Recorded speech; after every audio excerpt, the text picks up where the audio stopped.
BSc nursing करनी है, कौन सा एग्जाम दे? सीयूईटी, यूपीसी नेट, नीट का एग्जाम या फिर एम्स बीएससी नर्सिंग? जी हाँ, इन चारों एग्जाम से हम बीएससी नर्सिंग कर सकते हैं। लेकिन चारों एग्जाम में कौन सा एग्जाम बेस्ट है, कौन सा हमारे लिए सुटेबल है, किसके तहत कौन सा कॉलेज मिलेगा और सब में क्या क्या डिफरेंसेस है, आइए जानने की कोशिश करते हैं आज की इस वीडियो में। नमस्कार दोस्तों, स्वागत है आप सभी का हमारे और आपके प्यारे यूट्यूब चैनल में। मैं हूं प्रशांत और आप सुन रहे हैं साइंस फैक्ट्री यूट्यूब चैनल। सबसे पहले हम बात करते हैं कि कौन सा एग्जाम हमारे लिए बेस्ट होगा।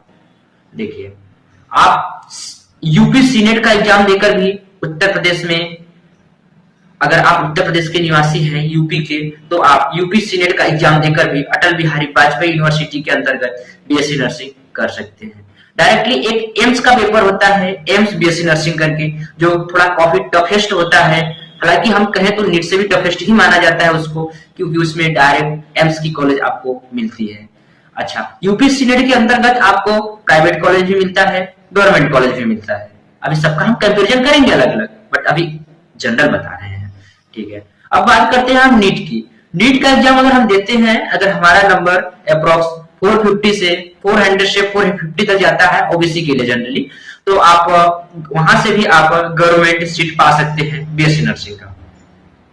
अब हम बात करते हैं सीयूईटी का। सीयूईटी भी एक जनरल एग्जाम है, आपको पता है, ऑफकोर्स आप सब लोग, बहुत लोगों ने दिया भी होगा शायद, या फिर देने भी वाले होंगे, ठीक है। इसके लिए आपको सिंपल सा करना क्या है कि इसके तहत आपको डायरेक्ट यूनिवर्सिटी मिलता है। इसके तहत आपको डायरेक्ट यूनिवर्सिटी मिलता है, आई रिपीट, डायरेक्ट यूनिवर्सिटी मिलता है। इसका मतलब ये नहीं कि एग्जाम सरल है, इसका मतलब ये भी नहीं कि कठिन है, बट हाँ, सीनेट की अपेक्षा कठिन है। ये सीनेट यूपी वाले के लिए एक तोहफा समझ लीजिए है, जो कि यूनिवर्सिटी अटल बिहारी वाजपेयी ने की यूनिवर्सिटी ने आपके लिए सीनेट का एग्जाम निकाला है। बीएससी नर्सिंग के लिए सीनेट, और ऐसे ही जेट करके एक है जो कि एएनएम जीएनएम के लिए, मतलब दोनों से किसी एक के लिए है, ऑफकोर्स मुझे पता नहीं, आप देख लेना, ऐसे कुछ करके है। अच्छा, अब हम बात करते हैं एम्स बीएससी नर्सिंग की। तो एम्स बीएससी नर्सिंग की फॉर्म भी लगभग 1-2 महीने के अंतर में सबका निकलने वाला है। ऑफकोर्स नीट का निकल चुका है, और आपका सीनेट का भी फॉर्म मात्र अप्रैल के फर्स्ट वीक में या सेकेंड वीक तक निकल जाएगा फॉर्म। और एम्स बीएससी नर्सिंग की बात करें तो वो भी ऑफकोर्स लगभग इसी टाइम पे नियर अबाउट निकलने वाला है फॉर्म। और सीवीटी के बारे में भी तो आपको पता ही है, पहले से सीवीटी के बारे में तो आपको पता ही है। खैर, इतना।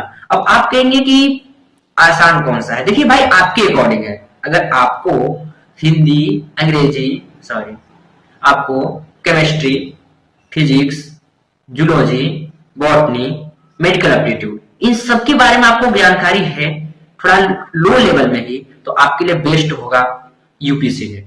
यूपी सीनेट में 20-20 नंबर के होते हैं ये सब, और आप आराम से पेपर दे सकते हैं, और क्वेश्चन के लेवल भी थोड़े डाउन होते हैं। आपकी जो कॉलेज मिलेंगे, प्राइवेट कॉलेज भी आपको मिल जाएंगे, गवर्नमेंट कॉलेज भी आपको मिल जाएंगे, आपके लिए ये सही है। अगर एम्स बीएससी नर्सिंग की बात करें तो उसमें सिर्फ आपको physics, chemistry, bio, physics, chemistry, bio के अकॉर्डिंग आपका पेपर होगा, और थोड़ा क्वेश्चन के लेवल थोड़ा हार्ड होते हैं। और नीट के बारे में तो आपको पता ही होगा, फिजिक्स, केमिस्ट्री, बायो सिंपल सा है फंडा। अगर आपको सिर्फ बायो ही आता है तो भी आप 360 नंबर का तो बायो ही होता है, बाकी आगे आप थोड़ा बहुत मेहनत करके आगे कर सकते हैं। अब सीयूईटी भी अपना अलग अलग, यहाँ सीयूईटी के बारे में हम कुछ नहीं बता रहे हैं, क्योंकि सीयूईटी के बारे में आपको पता ही होगा कि वो कैसे क्या होता है, क्योंकि सीयूईटी तो ग्रेजुएशन के बाद, ग्रेजुएशन के लिए अक्सर सब लोग ही अप्लाई करते हैं। खैर, अब बात करते हैं हम फीसेस की। तो गवर्नमेंट कॉलेज में आपको पता है कितनी ही फीस लगने वाली है, जितना लगेगा उससे ज्यादा कहीं आपको स्कॉलरशिप के तहत या फिर किसी और के तहत आपको वापस मिल ही जाता है। आपके लिए अच्छा क्या होगा? अगर आप एक नॉर्मल स्टूडेंट हैं तो आपके लिए सीयूईटी अच्छा होगा, यूनिवर्सिटी पढ़ना चाहते हैं तो।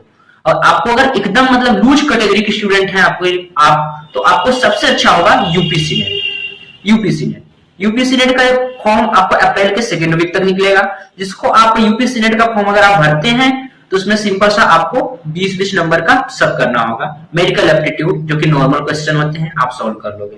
फिजिक्स भी एकदम नॉर्मल क्वेश्चन ही होते हैं, केमिस्ट्री के भी नॉर्मल क्वेश्चन ही होते हैं, जूलॉजी, बॉटनी थोड़ा सा होता है, जो कि ऑफकोर्स आप इतना कर सकते हो, मतलब रिलेवेंट है, आप कर सकते हो। बट अगर हम बात करें नीट की, तो नीट में थोड़ा सा हार्ड होता है, आपको पता ही है, क्योंकि नीट के तहत तो आपको पता ही है उसमें क्या ना क्या। नीट थोड़ा सा है। बट अगर आप नॉर्मल बायोलॉजी भी पढ़ लेते हैं, थोड़ी बहुत केमिस्ट्री और फिजिक्स, तो आप उसके लिए भी कर सकते हो।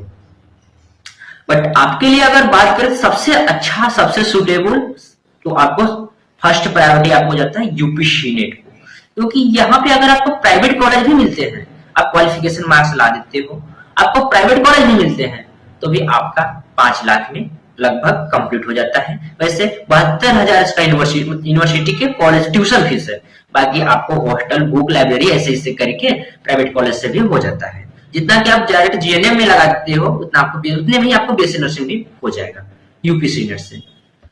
उम्मीद है आपको कि तीनों में कुछ अंतर तो समझ में आ गया होगा। अगर आपको मेजोरिटी अंतर चाहिए और कैसे क्या होता है, मतलब इनका रोल क्या होता है, तीनों से बीएससी नर्सिंग करने में डिफरेंसेस क्या क्या होते हैं, ये सब जानना है। अगर आप इस टॉपिक से इंटरेस्ट रखते हैं तो हमें कमेंट कीजिएगा, हम डिटेल वीडियो पर लेकर के आएंगे। अभी तो सिर्फ आपको चारों एग्जाम के बारे में हमने बताने की कोशिश किया है कि चारों एग्जाम से हमारा बीएससी नर्सिंग होता है।